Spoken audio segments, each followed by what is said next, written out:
Effect થાઉં છું, એ નહીં. એનું આખું એફિડેવિટ આવે છે. એ એફિડેવિટ ઉપર એક જ વખત સહી કરાવવાની છે, જ્વેલર્સશીપ. વારંવાર નહીં કે હું કાયમી વ્યવહાર કરું છું, બ્રાન્ડ ટુ બ્રાન્ડ બિઝનેસ કરીએ છીએ, મારી એક પેઢી છે કે એની પેઢી છે. એટલે જેથી કરીને કંઈ પણ આવે ત્યારે આપણે અધિકારી બતાવી શકે કે અમે બ્રાન્ડ હારે ખાલી માત્ર નોમિનલ કમિશનથી કામ કરીએ છીએ. એટલે એનું પણ એફિડેવિટ આપણે ભારત સુવર્ણકરમાં ઉપલબ્ધ છે. ત્યાર પછી વ્યાજે આપતા હોય ધીરધારનું. ધીરધારની અંદરમાં અત્યારે બહુ જ બનાવ બને છે ધીરધારમાં. તો ધીરધારનું તમારી પાસે લાયસન્સ છે, સીમિત નથી. એમાં પણ એક એફિડેવિટ ફરજિયાત છે ધીરધારની અંદરમાં.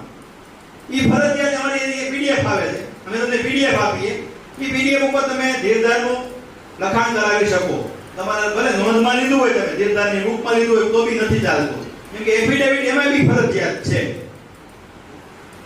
ગોલ્ડ લોન આપતા હોય ને આપણે, એના માટે થઈને કેમેરાની અંદરમાં તો ખાસ ધ્યાન રાખવાનું. મેઇન સૂચના કેમેરાની. ગમે એવું જ્વેલર્સ હોય તમારું, નાનું મોટું, તમે કે જૂનો મારું લેતો જ નથી, મારો બનાવેલો જ લઉં છું, બધામાં તમે છૂટી શકશો. એક વસ્તુમાં નહીં છૂટી શકો, કેમેરા. કેમેરા તમારે 12 મહિનામાં એકવાર, દર મહિને એકવાર સફાઈ થવા જોઈએ. બીજું, તમારું કાઉન્ટર હોય ને એની નીચે ન્યાય કેમેરો આવે, નાનો કેમેરો, એ રાખવો જોઈએ. કસ્ટમર આમ દાગીને જતો હોય ને, તેનો ફેસ કાયદેસર રીડિંગ થવો જોઈએ. ફેસ તમે આડો ફેસ ને ઊભો ફેસ નહીં, સામો ફેસ રીડિંગ થવો જોઈએ. તમે ઈ ફોટો જ્યારે પોલીસ અધિકારીને આપશો એટલે સ્ક્રબ સ્કેન કરશે એટલે ફેસ રીડર સોફ્ટવેર આવે છે, સાયબરમાં હોય છે, સાયબર ક્રાઇમ વાળામાં. ઈ ફેસ રીડિંગ માંથી એનું આધાર કાર્ડ બધું નીકળી જાય. આંખની કીકીનું જે સ્કેનિંગ થાય ને, ઈ સ્કેનિંગ તમારા આડા ફેસ થી નહીં કરી શકે. આડા ફેસ ઊભા ફેસ થી તો ખાલી જોઈ શકશે. એ રીડિંગ ક્યારે થશે?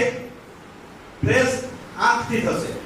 તો એના માટે થઈને આપણે ઈ કેમેરો મૂકવો ફરજિયાત છે. ટોપી વાળો માસ્ક બાંધેલો હોય ને એન્ટ્રી નહીં, કોઈ પણ કાળે નહીં. આ અમારી જે ફીસ છે ને એ વાર્ષિક નથી, લાઈફ ટાઈમ એક જ વખત છે. પણ સર્વિસ જે છે ને એ લાઈફ ટાઈમ છે. એમની અંદર આપણે આ બધી વસ્તુ આપીએ છીએ. અમારા પ્રોગ્રામ ની અંદરમાં માણેકચોક દાગીના ચોકસી મહાજન એસોસિએશન બધા એકોએક એસોસિએશન વાળા જોડાયેલા છે. કોઈ એસોસિએશન લગભગ બાકી નથી અમદાવાદની અંદરમાં. અહીંયા બી ઘણા બધા જોડાયેલા છે.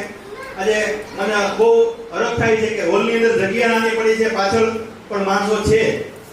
તો તમારા બી આપણે પ્રશ્ન રાખશું પરેશભાઈ રાજપુરાના સ્પીચ પછી કે ભાઈ તમારો કોઈ પ્રશ્ન હોય તો અમને કરજો, એનો જવાબ અમે ઓન સ્પોટ આપીશું. અહીંયા ટાઈમની લિમિટ નથી. પહેલા જમવાનું એટલે જ રાખવામાં આવ્યું છે કે ટાઈમ આપણે વધારે થાય તો કઈ ટેન્શન નહીં, જમવા આટલું થઈને પાછું નીચે ન જવું પડે. એટલે જ આપણે આ રાખ્યું છે કે આ ઘરનો મામલો છે, ઘરનો માહોલ છે. આની અંદર તમે અમને પ્રશ્ન કરી શકશો, અમે તમને જવાબ આપીશું. કોઈ છૂપવું નહીં. બધાની સામે અમે નહીં આપીએ, નહીં બોલીએ એવું કંઈ જ નહીં. બધાની સામે જ બોલવાનું છે. બધાની સામે મારી ભૂલ હોય તો મને પણ કહેવાની છે. સામે જ કહેવાનું છે કે નીરજભાઈ તમે મારો એ કામ નથી કર્યું, કહેવાનું છે. કઈ વાંધો નહીં, દિલથી મારી ભૂલ હોય તો મને કહેવી પડે. પણ તમે મારા મેમ્બર હો અને તમે મને સાથ સહકાર આપ્યો હોય અને તમને મેં કામ ન કર્યું હોય તો તમે મને બંધ કરી શકો છો. બરોબર? એટલે આ રીતે આપણે એનું કારણ છે કે બેંકમાં પૈસા પહેલા આપણે નાખીએ પછી ઉપાડીએ ને. આપણે ખાતું નથી ખોલાયું અને લોન ક્યાંથી મળે? આ એવી વસ્તુ છે કે તમારે ખાતું તો ખોલાવવું પડે ને. ખાતું ખોલાવો તમને લોન મળે.